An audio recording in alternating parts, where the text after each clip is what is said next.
पंडित श्री अभय जी देवलाली 26/8/2018 रक्षाबंधन महापर्व।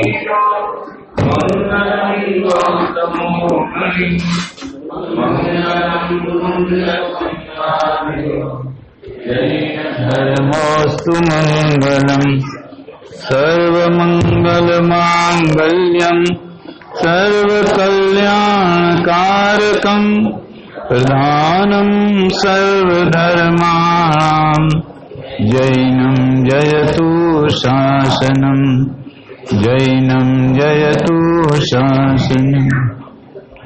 अरहंत सिद्ध सूरि उपाध्याय साधु सर्व अर्थ के प्रकाशी मांगलिक उपकारी हैं।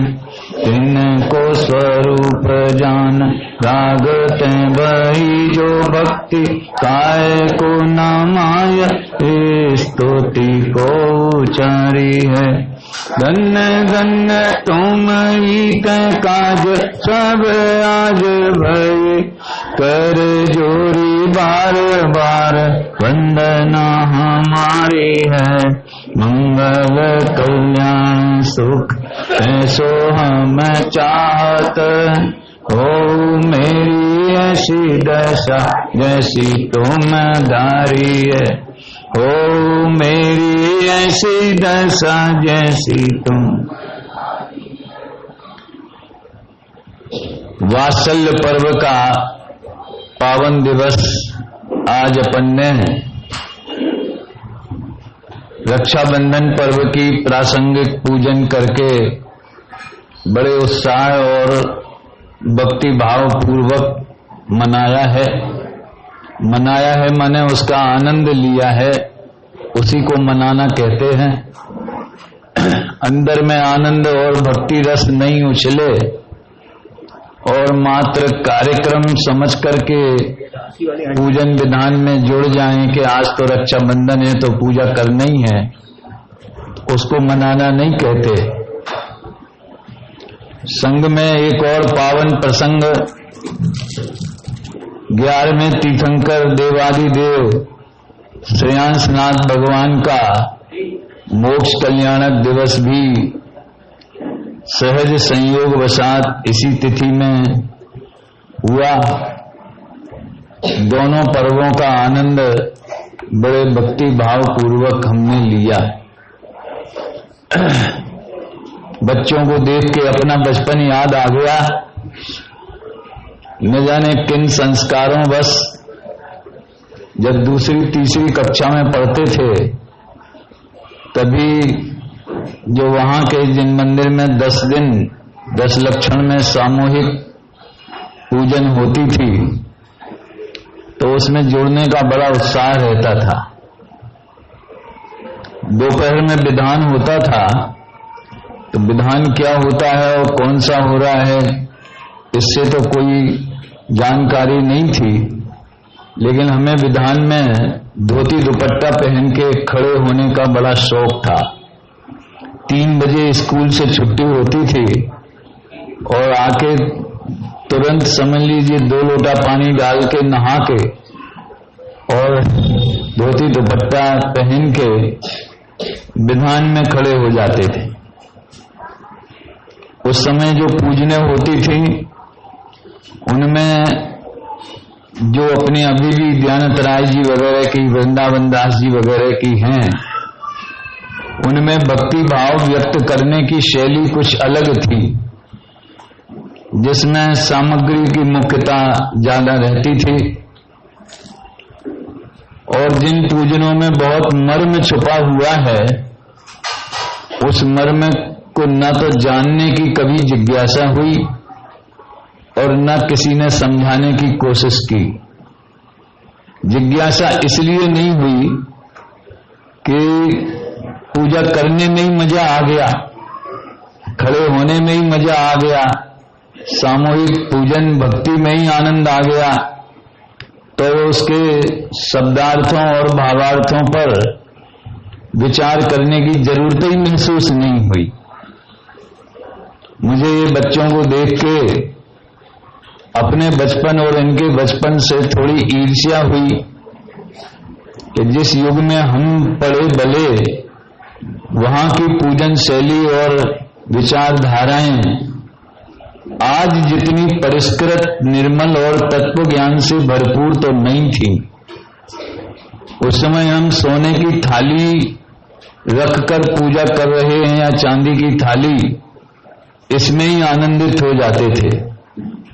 आज हमारी भक्ति रूपी स्वर्ण थाल में अध्यात्म का रस भी विद्यमान है। ये इस युग की बहुत बड़ी विशेषता है। 2-4 बच्चों को मैंने देखा, बड़े भाव विभोर होकर के पढ़ रहे थे। मेरी समझ में नहीं आया ये इंग्लिश मीडियम में पढ़ते कि हिंदी मीडियम में पढ़ते। पूजा पढ़ रहे थे और तबला भी बजा रहे थे। तो ये इनका बचपन जिस वातावरण में विकसित हो रहा है, तो यौवन कैसा होगा और वृद्धावस्था कैसी होगी, उनके जीवन में संस्कार जो पल्लवित और पुष्पित होंगे, उससे वे अपने जीवन को कितनी गहराई से सार्थक करेंगे, इसका अंदाजा हम लगा सकते हैं।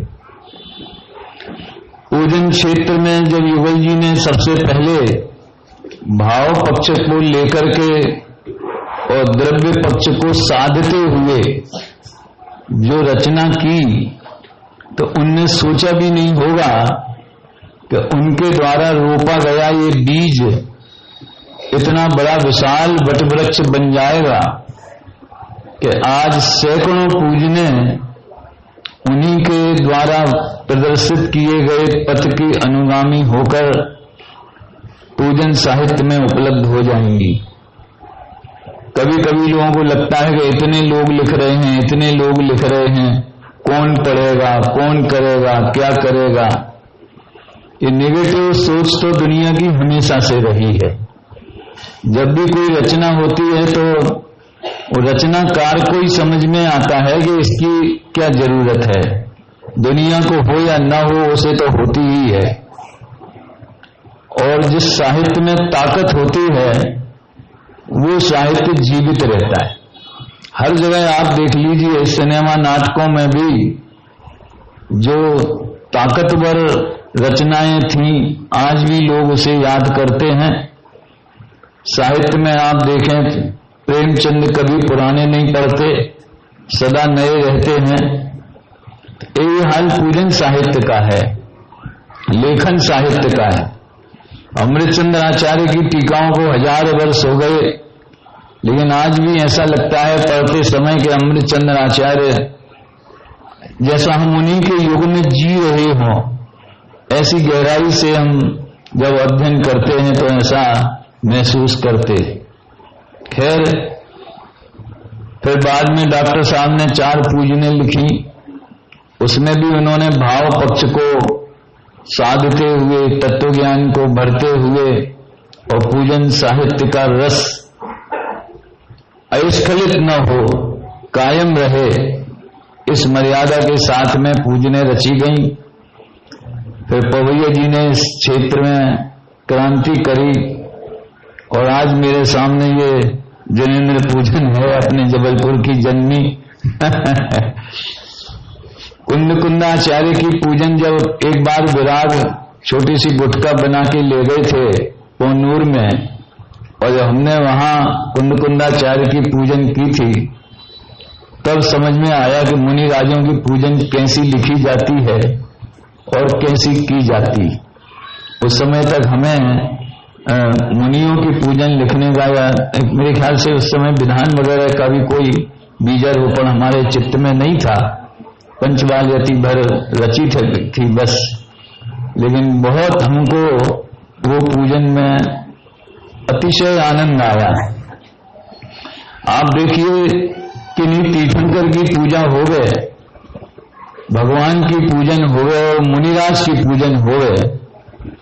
उन दोनों के छंदों में थोड़ा बहुत फर्क तो होता ही है। वो मुनिराजों के अनुरूप भक्ति भाव होना, ये एक बहुत गहरे चिंतन में से ही निकलता है। जैसे कि आप देखिए, मैंने पुष्प के छंद पर ध्यान दिया पेज नंबर 114 आपके पास नहीं है, लेकिन कोई पुस्तक की जरूरत यहां भी है। अरे वाह यार 114 पेज पे है, शुभ शील बाण नवधारी अंतर में ब्रह्म निरखते। तो शील बाण नौ राख ब्रह्म भाव अंतर लखो। ऐसा जो उत्तम ब्रह्मचर्य धर्म है वो तो मुनीश्वरों की भूमिका में होता है। अरहंतों को तो शील बाण वगैरह की कोई जरूरत ही नहीं है, उनके ज्ञान में तो शील कुशील सभी झलकता है तो वे काय को शील बाण कैसे पालेंगे। लेकिन परिपूर्ण वीतराग भाव होने से कुछ भी झलके वे उससे प्रभावित नहीं होते, यही उनका परम शील है। लेकिन जहां शील को खतरा होता है, जिस खेत में जानवर घुसने का भय होता है, वहां पे बाड़ लगाना पड़ती, इसलिए शील बाड़ को याद किया। नैवेद्य के मामले में बड़ी विचित्रता है कि ये नैवेद्य चलाने से क्षुधा कैसे नष्ट हो जाएगी। और हमें तो बचपन में वो मंदिर की नैवेद्य देख करके भूख बहुत लगे आती थी और ऐसा लगता था कि घर जाके हम भी चिटक बना करके ऐसे ही खाएंगे उसको तो ये तो क्षुधा बनाने वाली है, इससे नष्ट कैसे होगी। लेकिन अनादिकाल से कितने पदार्थों का भक्षण किया तो भी ये क्षुधा बाधा शांत नहीं हुई। तो आपकी शरण में हम संयम रत्न धारण करें और क्षुधा पर विजय प्राप्त करें। चढ़ाने का मतलब ये नहीं होता है कि हम भगवान को दे रहे हैं या वहां तक कुछ पहुंच रहा है। ये बोलते गोला चढ़ाओ या फल चढ़ाओ, ये चढ़ाओ। तो चढ़ाना एक रूढ़ी की भाषा जरूर है, पर वास्तव में जैसा कि सिद्ध पूजा के अर्घ में डॉक्टर साहब ने संकेत किया है, ये सब भोग सामग्री के प्रतीक हैं।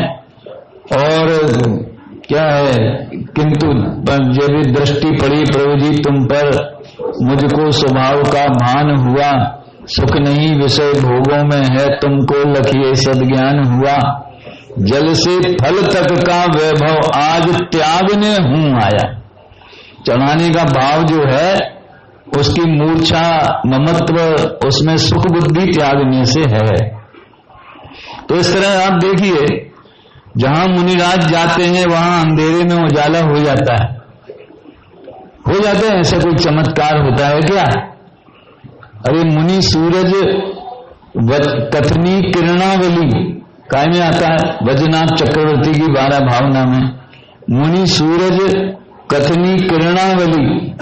तो मुनिराज रूपी सूर्य से जो किरण जैसे वचन निकलते हैं तो मोह अंधकार नष्ट होता है।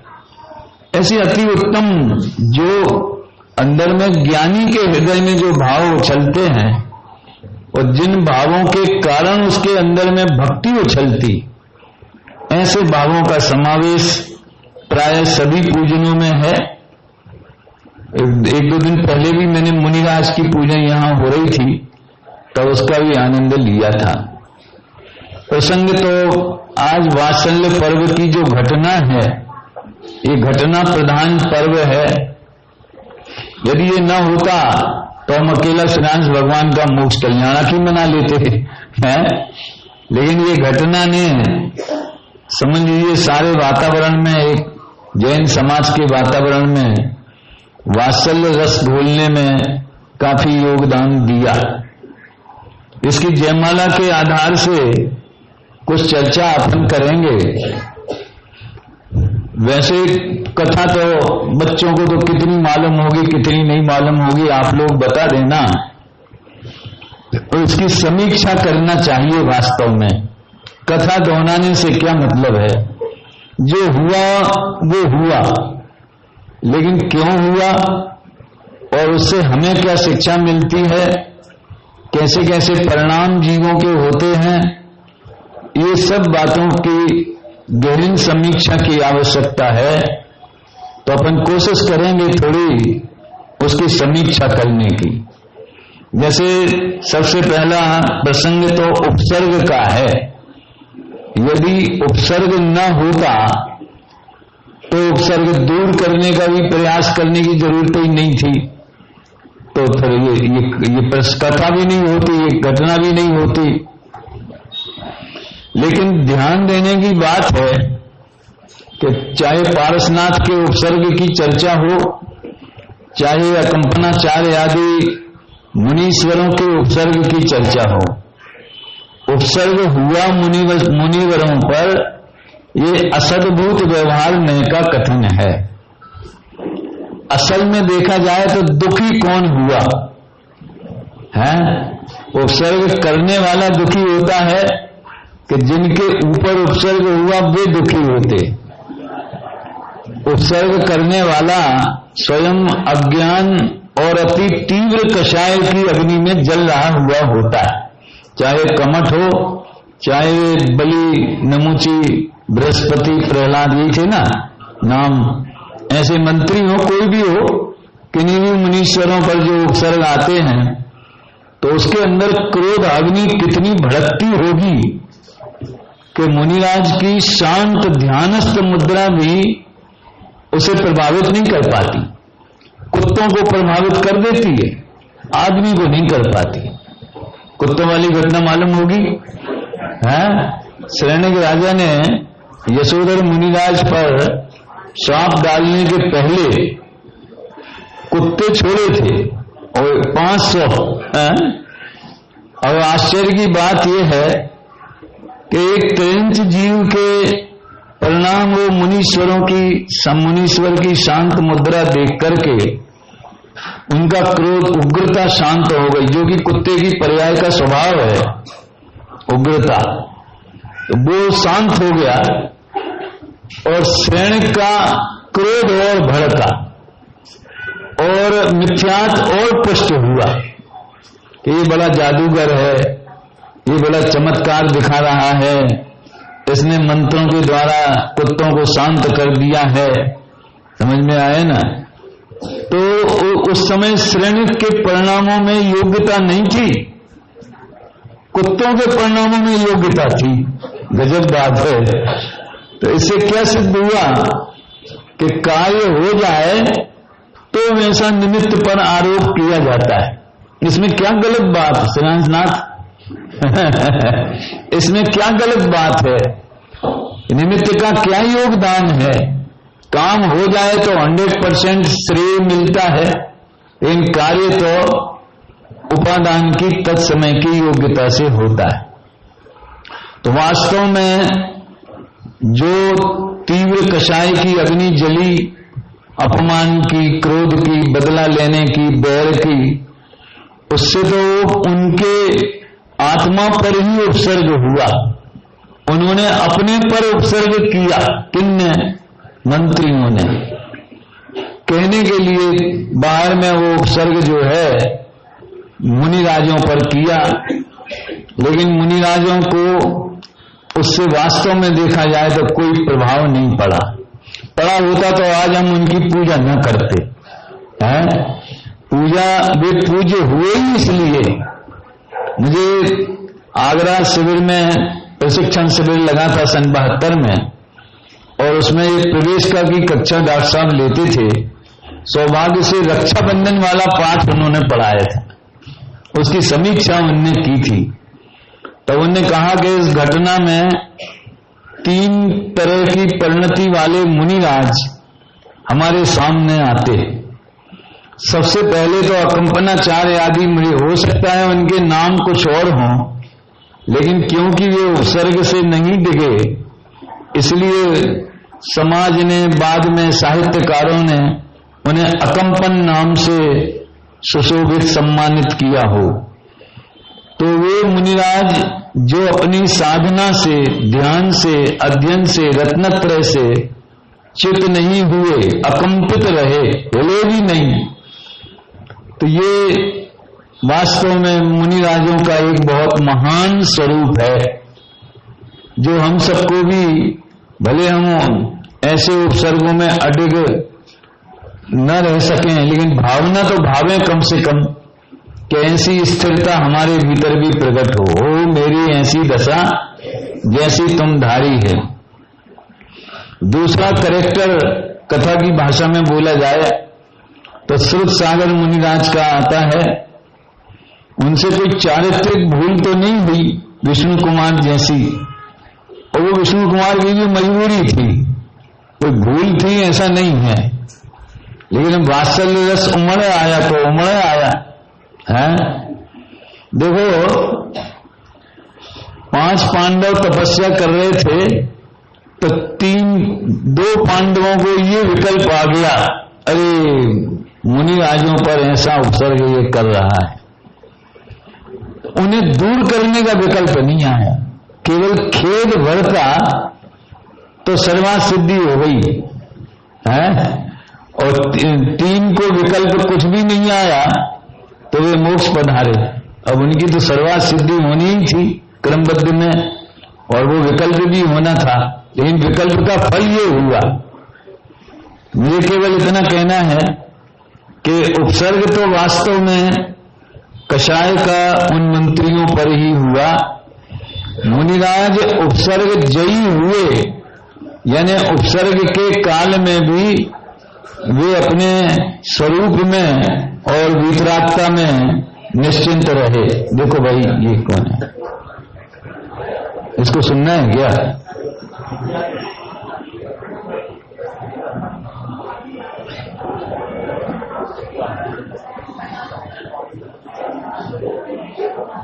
चलो रास्ता नहीं दिख रहा है शायद, वो समझता है इधर से रास्ता होगा।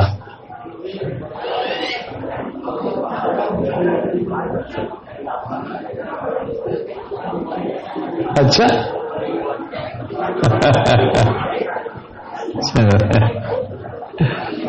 चलिए अपन अपनी चर्चा आगे बढ़ाते हैं।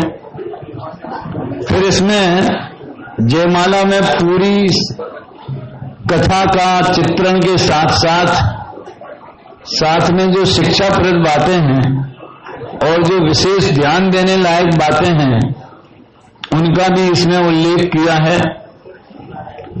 आप 116 पेज पर श्रुत सागर मुनि श्रुत के सागर ने जवाब भरपूर दिया, साधर्मी से बहस न करना, भाषा समिति को गौण किया। देखिए महान व्यक्तियों की छोटी सी गलती भी बहुत बड़ा फल दे देती है, बहुत बड़ा रिजल्ट आ जाता है। और ये नियम जो है अकेले मुनियों पर लागू होता हो भाषा समिति का, ऐसा नहीं है, ये हम सब पर भी लागू होता है। एक छोटी सी कथा बच्चों ने शायद सुनी हो, सुना है? जीभ और दांत में एक बार लड़ाई हो गई। दांत कितने होते हैं? 32 गिने। अब गिनने गिने हो भी गिनते रहे। और जीभ बेचारी अकेली, और दांत तो हड्डियों के बने हुए कठोर, और जीभ जो है वो मांस की बनी हुई नरम सॉफ्ट।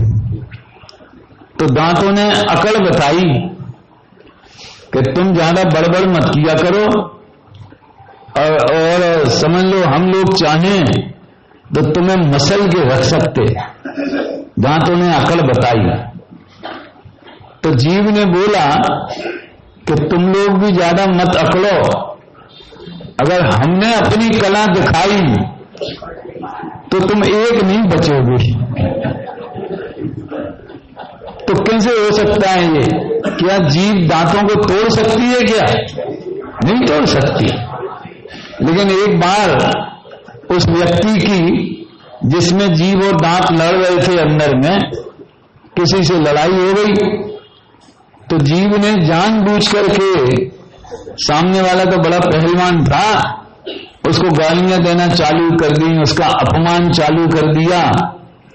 तो उसको इतना गुस्सा आया कि उसने 2 घूंसे एक इधर एक उधर लगाया, सबरे दांत टूट गए। तो वाणी का दुरुपयोग बड़े बड़े संकट खड़ा कर देता है। और वाणी का सदुपयोग बड़े बड़े संकट दूर कर देता है। हिंदी में एक कहावत है, बातन हाथी पाइए बातन हाथी पाओ। इसका मतलब ये होता है कि अगर आप गलत ढंग से बोलोगे सही बात को भी गलत तरीके से बोलोगे तो राजा आपको हाथी के पांव के नीचे कुचला देने की सजा दे सकता है। तो आपकी बातों से ही मिली। और वाणी का सदुपयोग करोगे तो राजा खुश हो जाएगा, कहेगा इसको एक हाथी इनाम दे दो। बातन हाथी पाइए, बातों से ही हाथी मिलता है। तो हाथी का आजकल कार मिल सकती है। और बातन हाथी पांव, बातन से ही हाथी के पैर के नीचे कुचला जा सकता है। तो वाणी के सदुपयोग को हम सबको समझना चाहिए। और हित मित प्रिय वचन, जैन शासन में तो हित मित प्रिय वचन को अकेले सत्य से नहीं जोड़ा गया, अहिंसा से भी जोड़ा गया।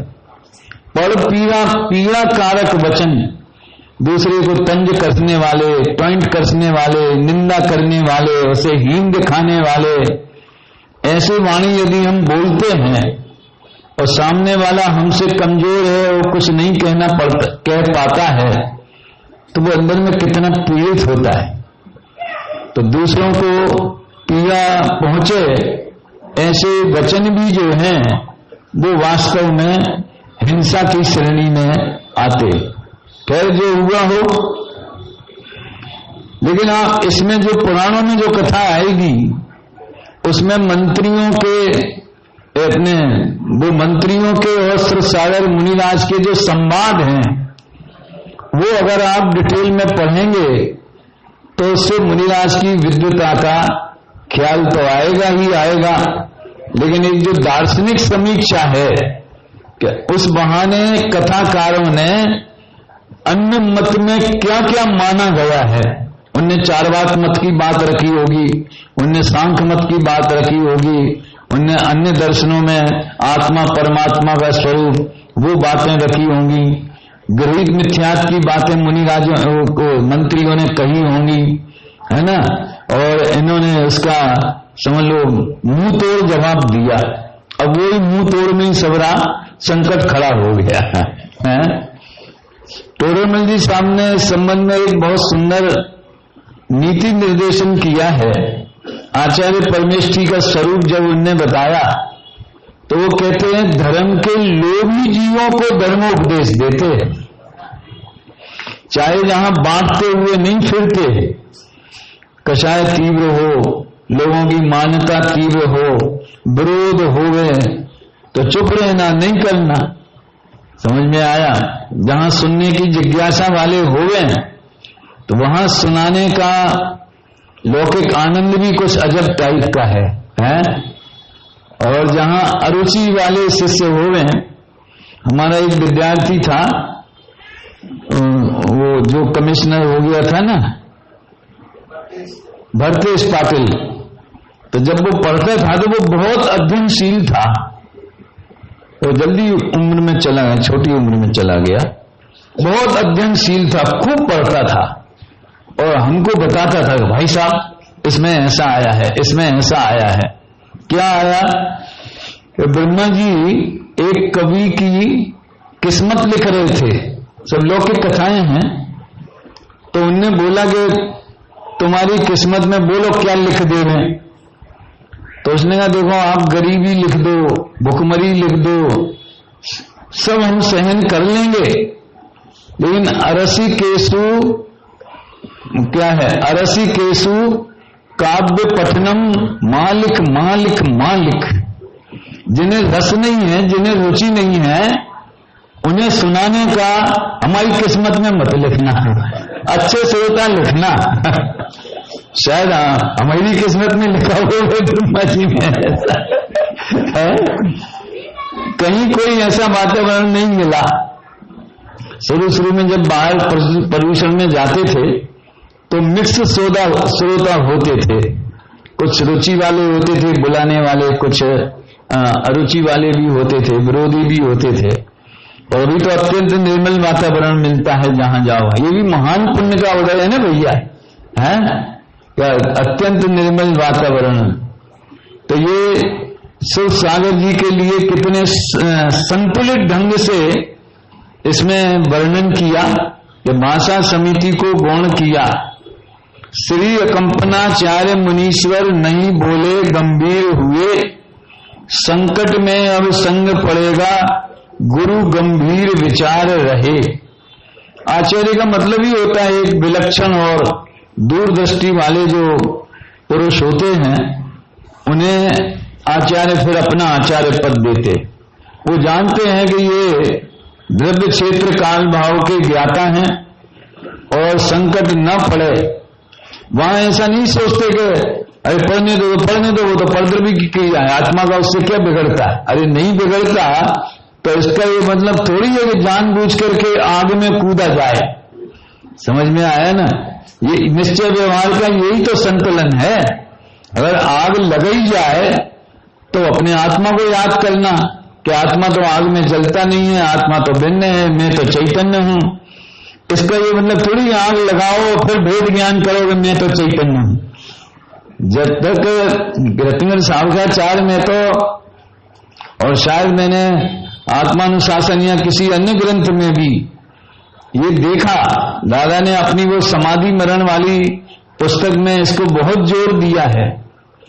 क्या है रत्नगर सावकाचार्य में कि रोग आने पर उचित ढंग से उसका प्रतिकार करना, निर्दोष औषधि लेना, ये श्रावकों के भूमिका में शामिल है। और जब देख लिया कि अब अपने बस की नहीं रही और डॉक्टरों ने भी जवाब दे दिया, तो फिर जो क्रम है आहार पानी का इत्यादि इत्यादि मोह छोड़ने की प्रक्रिया में रखना। लेकिन मरण उनका सुधरता है जिनने जीवन में आराधना की हो। अकेले अंत समय में जबरदस्ती समझ लो हठाग्रह पूर्वक कुछ भी त्याग कर देंगे कि भाई मरण समय त्याग करेंगे तो गति अच्छी होगी, ये तो सही बात नहीं है। त्याग तो परिणामों में होता है ना, और वेद ज्ञान के बिना त्याग कैसा? ज्ञान ही प्रत्याख्यान है। तो पहला चरण तो अपने से भिन्न जानना, वो हमारे सुख दुख का कारण नहीं है ऐसा जानना, ये तो त्याग का पहला कदम है। फिर उसके प्रति मूर्छा टूटना, ये आगे की बात है। तो मुनिराज ने सारे संग पर अब संकट आएगा, क्योंकि वो जान गए ना कि उनको महिमा तो थी नहीं, तत्व का परिचय भी नहीं था और जिज्ञासा भी नहीं थी। तो इन्होंने जो घी डाला है वो आग नहीं पड़ा है। शिव सागर मुनिराज के तत्व ज्ञान का घी मंत्रियों की क्रोधाग्नि नहीं पड़ा, तो वो और बढ़ के समझ में आया। डॉक्टर साहब ने शायद इस घटना के आधार पर एक कहानी लिखी है, क्या है, जागृत विवेक अक्षम्य अपराध, जो उनकी कहानी पुस्तक है ना, आप कुछ भी कहो अक्षम्य अपराध। वहां तो क्षमा क्षमा हुई लेकिन हम ऐसा करें तो अक्षम्य होगा। तो उसमें जैसा कि कथा में आता है कि आचार्य ने क्रोधित हुए या कहा कि तुम जाओ वहीं जाओ, तुम ही खड़े रहो उधर। इस बात को उन्होंने घुमा के और आचार्य की तो करुणा बता के और शिव सागर मुनिराज का प्रायश्चित बता करके उस रूप मतलब पॉजिटिव व्यू से प्रस्तुत किया। आचार्य को तो बड़ा खेद और चिंता हुई कि भाई इतने महान अपने शिष्य को, जो श्रुत का सागर हो गए, यानी प्रकांड अभ्यासी बहुश्रुत विज्ञ, ऐसे शिष्य को हम जानबूझ करके मौत के मुंह में ढकेल दे रहे हैं। ये एक करुणा मूर्ति आचार्य को कैसे बर्दाश्त होता। लेकिन एक तरफ सारे संघ की सुरक्षा और दूसरी तरफ एक मुनिराज की बात, तो वे तो बड़े पेशो पेश में पड़ गए होंगे कि इधर कुआं इधर खाई, क्या निर्णय करें। श्रुत के सागर तो थे ही, तो आचार्य की फेस रीडिंग करके उनने भांप लिया और उनने खुद ही उनकी समस्या का समाधान कर दिया कि आप मुझे आज्ञा दीजिए कि मैं जहां पर विवाद हुआ है, क्योंकि वो उसी रास्ते से आएंगे, तो मैं वहां जाके खड़ा हो जाऊं, वहीं ध्यान करूं, ताकि सारा उनका क्रोध अगर उतरना है तो मेरे ऊपर ही उतर जाएगा, संग तो सुरक्षित रहेगा। तो बड़ी मजबूरी से आप सोचो, अपना बेटा विदेश जाता है और वो कोई उपसर्ग सहने नहीं जाता है, वो अपन जानते हैं थोड़ी बहुत तकलीफ होगी मकान ढूंढने में, लेकिन वहां तो सब कंपनियां मुंह बाएं खड़ी हुई हैं। अब वातावरण बदल गया कि तुम आओ और हमसे कर्जा लो, अगर तुम्हें अच्छी जॉब मिल गई है और जीवन भर कर्जा चुकाओ, मकान का, कार का, इंश्योरेंस का, सब का। खूब डॉलर कमाएगा, थोड़े बहुत हमें भेजेगा, है तो वो आनंदमय जीवन जिएगा। ऐसा जानते हुए भी कौन माँ बाप है कि जिनका बेटा विदेश जाए और वे दुखी न होते। ये वास्तव में दुख की और सुख की मिश्रित अवस्था है, मिश्र परिणाम भी होते हैं ना। और इसमें भी नए विवक्षा है कि बेटे का वियोग हो रहा है, इस तरफ से देखो तो हृदय मानो छलनी हुआ जाता होवे, लेकिन बेटा वहां जाके फिर हमें भी बुला लेगा, 2-4 महीना हम भी आएंगे, तो उसमें राहत भी मिलती। तो एक तरफ संग सुरक्षित और दूसरी तरफ इतने योग्य शिष्य को दंड देने जैसा काम। यद्यपि उनने दंड नहीं दिया, लेकिन प्रायश्चित की आज्ञा तो दी ना। तो सुख सागर को भूल समझ आई, बोले प्रभु क्षमा करें, प्रायश्चित देना सो देवें, हुई भूल जो माफ करें। महान ज्ञान के सागर से भी जब ऐसी थी भूल हुई, वाणी के अनुचित प्रयोग से भारी विपदा खड़ी हुई। देखो भाई भाई में, जैसे कि महाभारत में क्यों हुआ, महाभारत जो प्रसिद्ध कथा न्याय है, आप जानते हैं युद्ध क्यों हुआ। इन लोगों ने एक भवन ऐसा बनाया था पांडवों ने कि जिसमें जल थल के समान दिखता था, मतलब ऐसे कांच लगाए होंगे जैसे पानी की लहरें उठ रही हों, वो हार्ड दिखता था, जल वो हौज बनाई और थल जल के समान दिखता था। तो द्रौपदी विजय आए, समझ लो कौन, दुर्योधन वगैरह, और जहां उनने देखा कि यहां जमीन है, जो था तो पानी, तो वहां चले गए, वहां गिर गए। तो द्रौपदी ने इतना कहा कि अंधों के पुत्र अंधे ही होते। बोलो आप, इतना समझ लो। अब देवर भाभी की मजाक तो चलती है, लेकिन ऐसी थोड़ी चलती है कि तुम किसी के पिता के अंधत्व का अपमान करो, ऐसी थोड़ी चलती। हंसी मजाक तो उसे कहते हैं कि जिसमें सामने वाला भी खुश हो और अपन भी खुश हो। लौकिक दृष्टि से बात करता हूं, तुम मजाक कर रहे हो और सामने वाला अपमानित हो रहा है, ये तो सजा हुई, मजाक कहां हुई है, ये तो सजा हुई ना उसके लिए, काहे की मजाक है। तो हमें स्वस्थ जिसको परिहास, स्वस्थ परिहास जो है वो भी नहीं आता।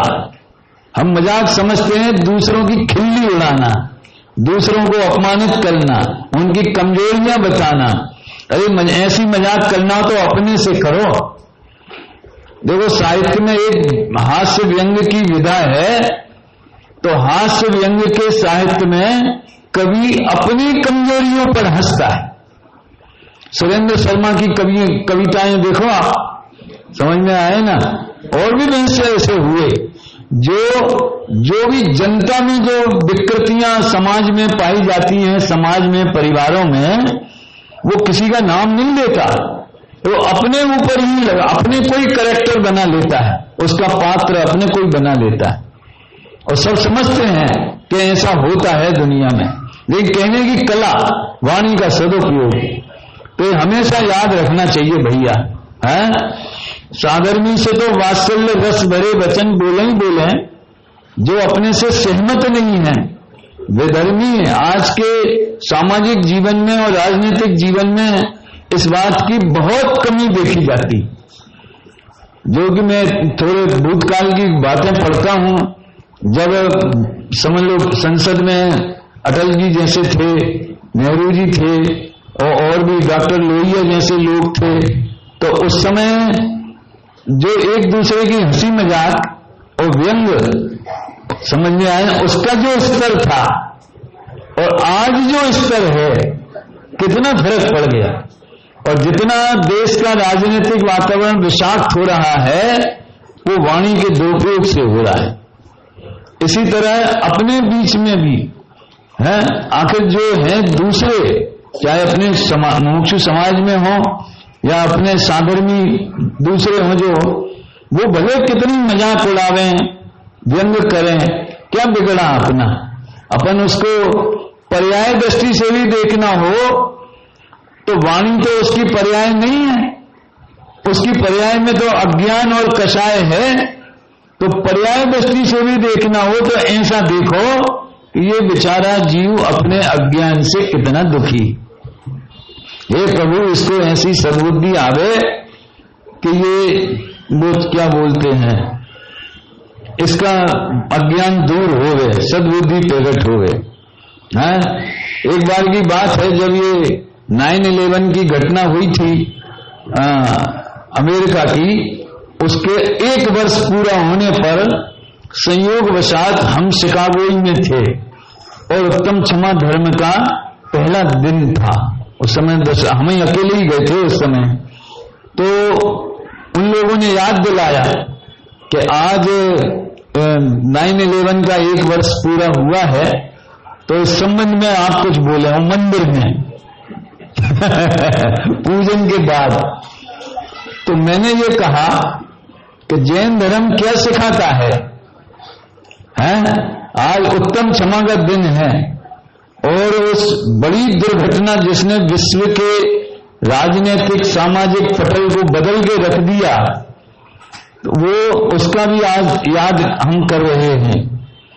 तो हमारा दर्शन तो ये कहता है कि वे भी भगवान आत्मा हैं, द्रव्य दृष्टि से वे भी परमात्मा हैं, पर्याय दृष्टि से वे कल के परमात्मा हैं, द्रव्य दृष्टि से वे त्रिकाली परमात्मा हैं। तो हम उनका समर्थन तो नहीं करते, लेकिन ये कामना तो कर ही सकते हैं कि उन्हें भी ऐसी सद्बुद्धि प्रकट हो गए कि हिंसा किसी भी समस्या का समाधान नहीं है। और अपने विचारों को दूसरे पर जबरदस्ती थोपना, यह आतंकवाद क्यों पनप रहा है? हमें सारी दुनिया में इस्लामिक साम्राज्य बनाना है, समझ में आए ना? जो नहीं माने उसको मार दो, तो दूसरे को मार मार के पीड़ित करके तुम अपने विचारों से उसे कैसे सहमत कराओगे? तो उनमें सद्बुद्धि आवे, ये भावना हमें भाना चाहिए। समझ में आया ना? उनके ऊपर कषाय नहीं कर। देखो, असहमति होना अलग चीज है और उनके प्रति कषाय बन तो होना अलग चीज है।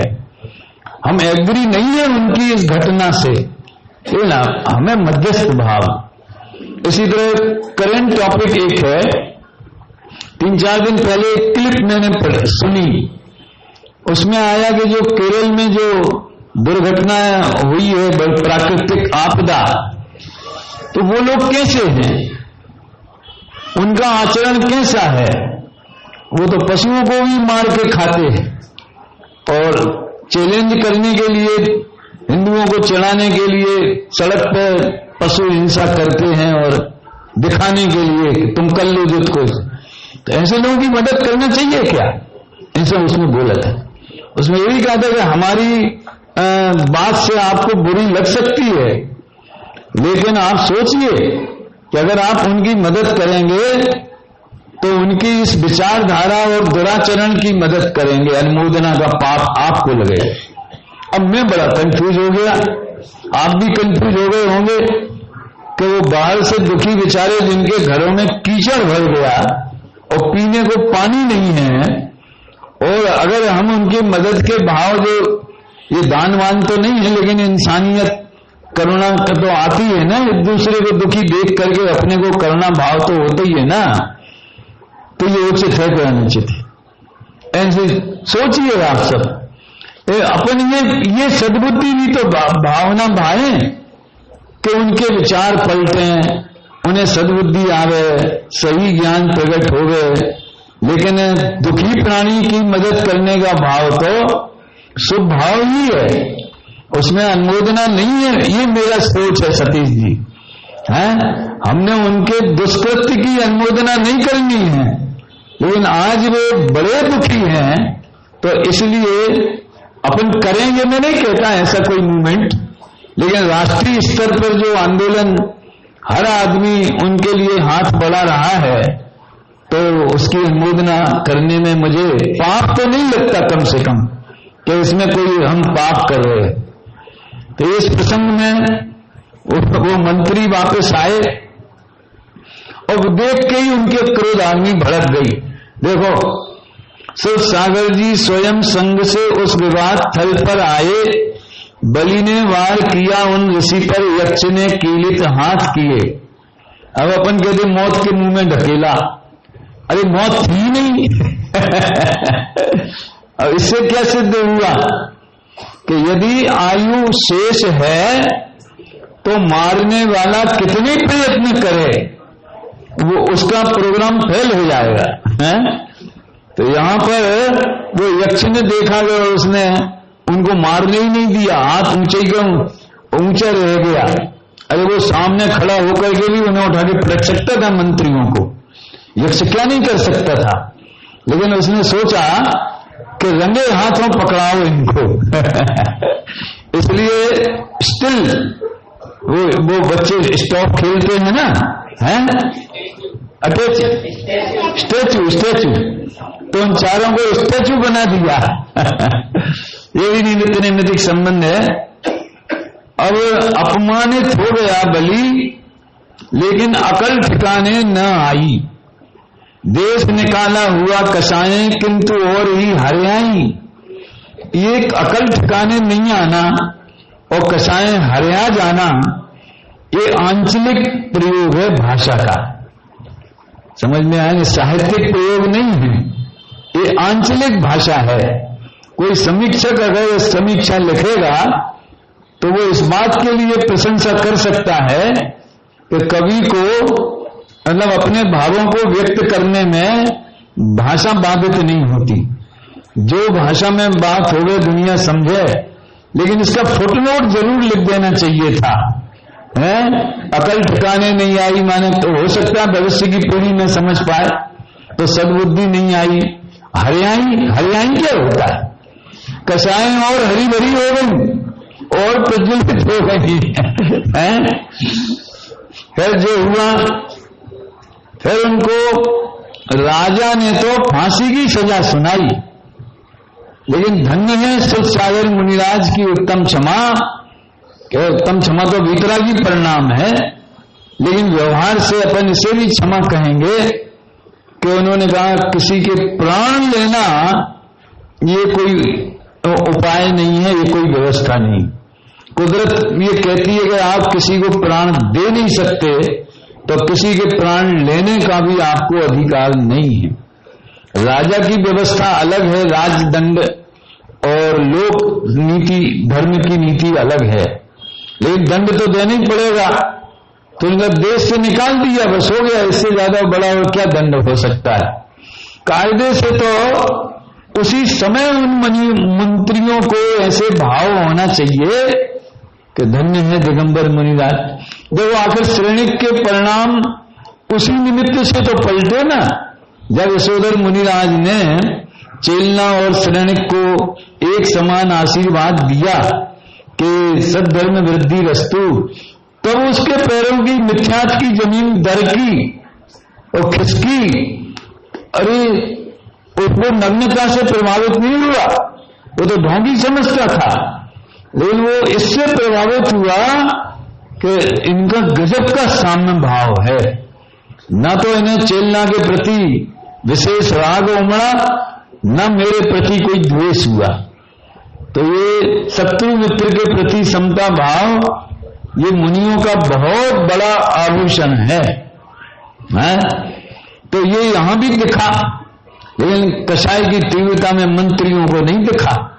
उन्हें कोई बात नहीं, अब आज तो हम बच गए किस्मत से, लेकिन भविष्य में मौका लेंगे। अब वो आग जो है वो सुलगती रही, और आगे की घटना जो है वो आप सबको पता है, इसलिए मैं उसको इसमें रिपीट नहीं करूंगा।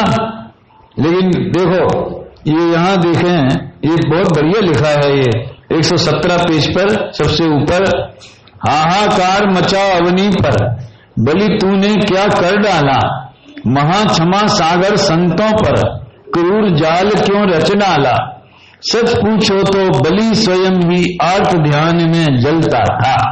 ये अपन ने चर्चा की ना पहले, शीतल शांत ध्यान में बैठे मुनि का क्या कर सकता था। वो समझता था कि हम इनको मार रहे हैं, पीड़ित कर रहे हैं, मैं जानता ही नहीं था।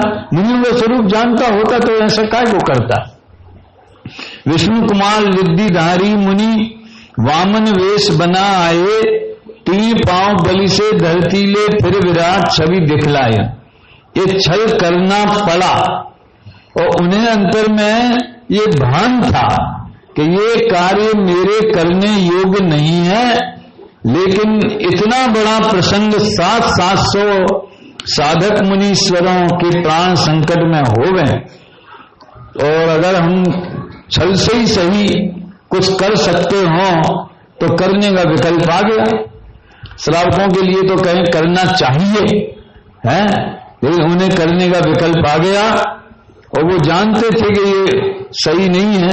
तो देखो इसमें लिखा है, दूर किया उपसर्ग मुनीश्वर, जग में जय जयकार हुआ, विष्णु कुमार मुनीश्वर मुनिपद मुनि रक्षा करने छोड़ा। अब वहां नग्न बन के तो नहीं गए होंगे ना, हैं? लंगोटी लगा के गए थे ना, एक वामनिया वेश बना करके ब्राह्मण का। ऊंचे पद को त्याग दिया था, ग्रस्त पने नाता जोड़ा। इसलिए ये पर्व आज रक्षाबंधन कहलाता है। रक्षा के भावों में बंधन भी जिन धर्म बताता है। देखिए सिद्धांत तो ये है कि न कोई किसी को मार सकता है, न बचा सकता है, न सुखी कर सकता है, न दुखी कर सकता है।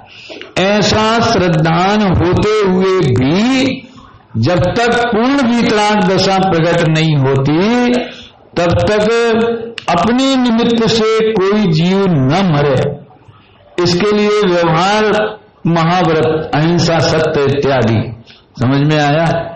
और अगर कोई मर रहा हो, दुखी हो रहा हो, और हमारे प्रयत्नों से अगर उसकी कोई समस्या सुलझती हो तो वो उपाय करना।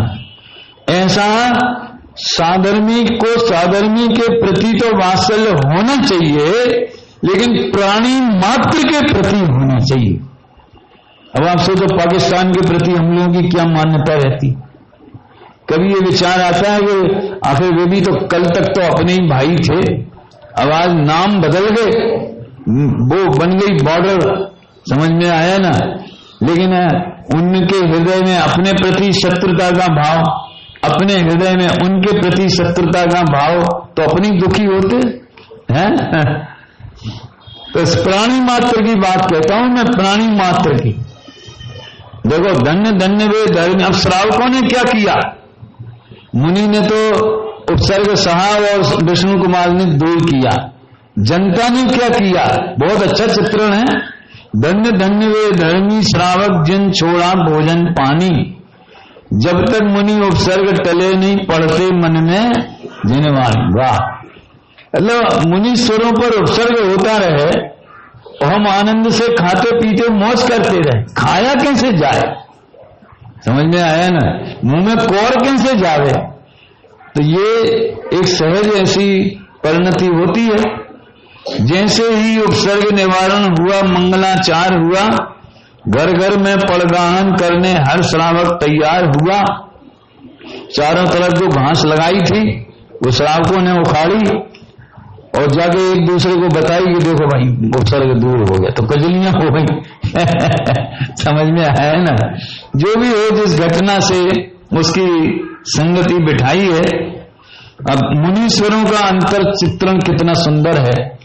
घोर हुआ उपसर्ग मुनीश्वर लेकिन क्रोध नहीं लाए, सभी जीव भगवान आत्मा सिद्ध समान। ये गुरुदेव का तत्व ज्ञान है जो हर घटना में द्रव्य दृष्टि को साथ में रखता है। धन्य धन्य मुनिराज अकंपन, महासाहसी वज्र समान, रहे मेरु सम ही अकंप तुम महातपस्वी मुनि भगवान। फिर श्रावकों के लिए भी संबोधन है। तो देखो, संकल्पी हिंसा तो एक मिथ्यात्व के साथ में और कषाय के रंग में रंगी होती है। संकल्पी हिंसा में उस हिंसक को खेद नहीं बरतता, आनंद बरतता है। हिंसा नंदी रौद्र ध्यान होता है।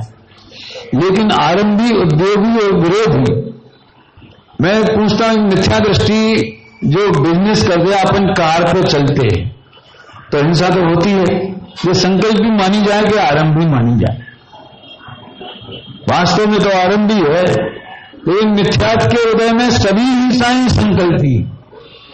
यदि हमें उसमें खेद व्यर्थता हो तो वो आरंभी में जाएगी, फिर वो मजबूरी है।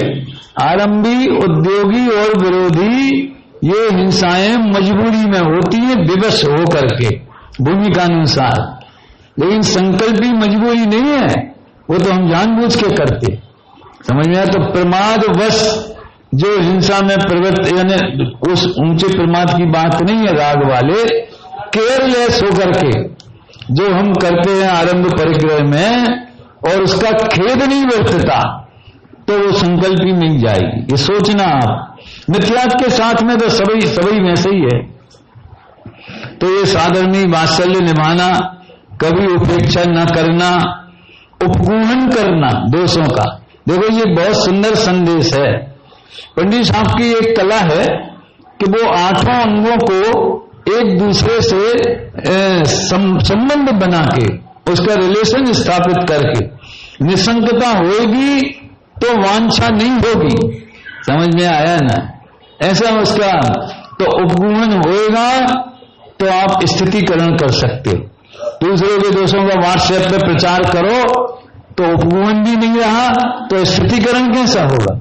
स्थितिकरण होएगा तो वात्सल्य प्रकट होएगा सामने वाले को, हमारे प्रति, हमें सामने वाले के प्रति, और वात्सल्य से दुनिया में धर्म की प्रभावना होगी। इस तरह वो एक अंग को दूसरे अंग से जोड़ते हैं।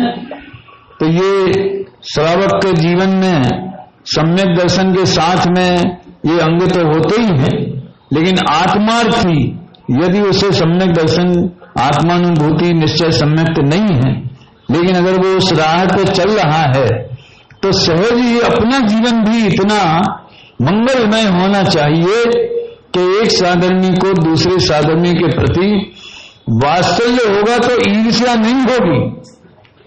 विद्वानों में मात्सर्य यानी ईर्ष्या, ये साहित्य में स्वाभाविक कहा है। बड़े आश्चर्य की बात, विद्वान से मत्सराग्रस्ता, कालिदास ने या किसने लिखा है? विद्वान मात्सर्यग्रस्त होते हैं।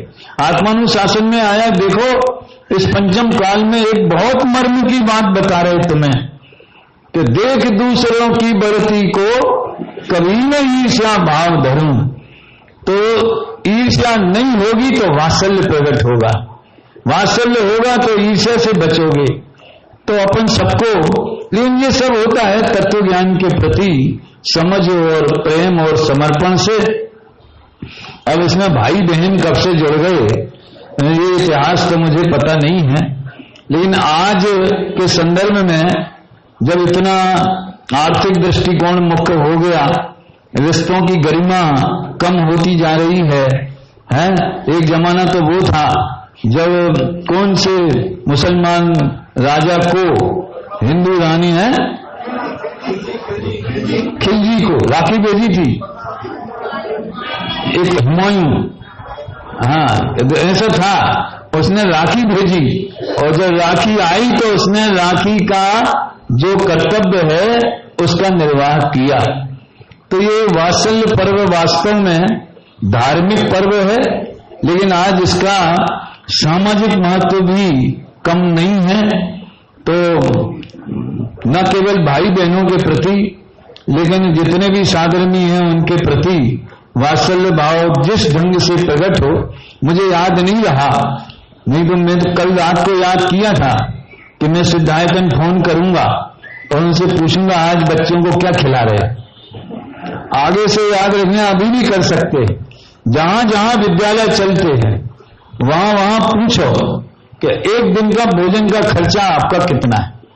और आज हमारी ओर से बच्चों को विशेष फल या ऐसी चीजें वो तो करते ही होंगे, वे करते हैं कि नहीं करते उसका सवाल, हमारे परिणाम जुड़े।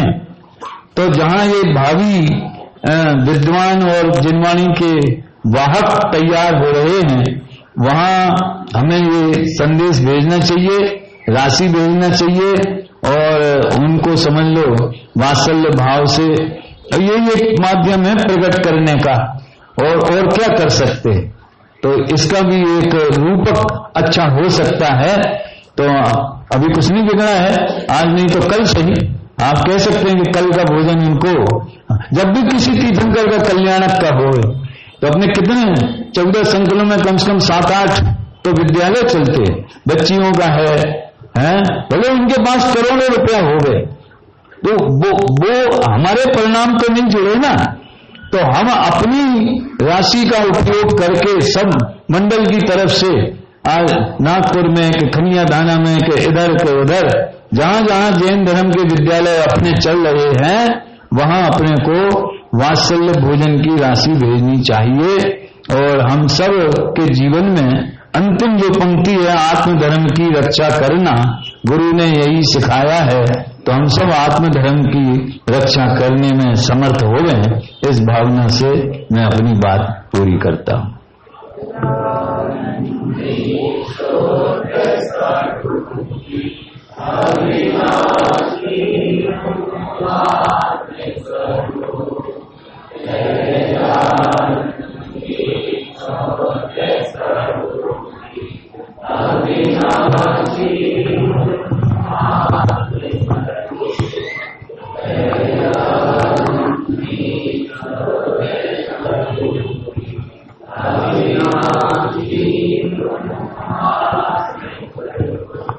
मैंने भाई साहब के मुख से सुना था कि जीव मोक्ष मार्ग में आगे बढ़ता है तो अशुभ राग घटता है और शुभ राग उसका बढ़ता है।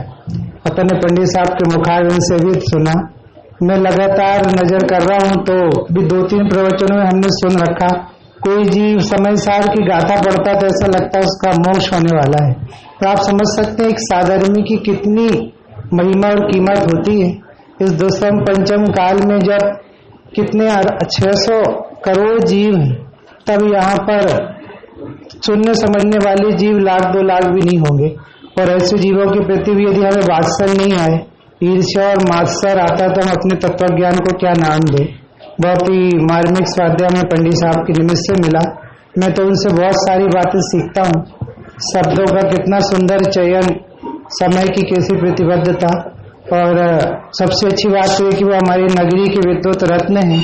वो अपने पारिवारिक कार्यों के निमित्त से यहाँ आते हैं और हमें अनायास ही उनके स्वाध्याय का लाभ मिलता है। वो यहाँ पर यूं इसी प्रकार से आते रहें और हम सबको अंतरंग और बहिरंग जीवन में जगाते रहें। बहुत ही सुंदर स्वाध्याय का हमें 3 स्वाध्याय का लाभ मिला, आज एक नैमित्तिक पर्व का और 2 स्वाध्याय का और लाभ हमको समय सार का मिला। उन्हें बहुत बहुत उनका उपकार है। आज बहुत सुंदर पर्व है, अभी हमने उनके मुखारविंद से सुना और पूजन में ही पढ़ा था धर्मी और धर्मायतन। ये जिन मंदिर हमारा धर्मायतन है, तीर्थ है, जहाँ रोज हम इसका लाभ लेते हैं।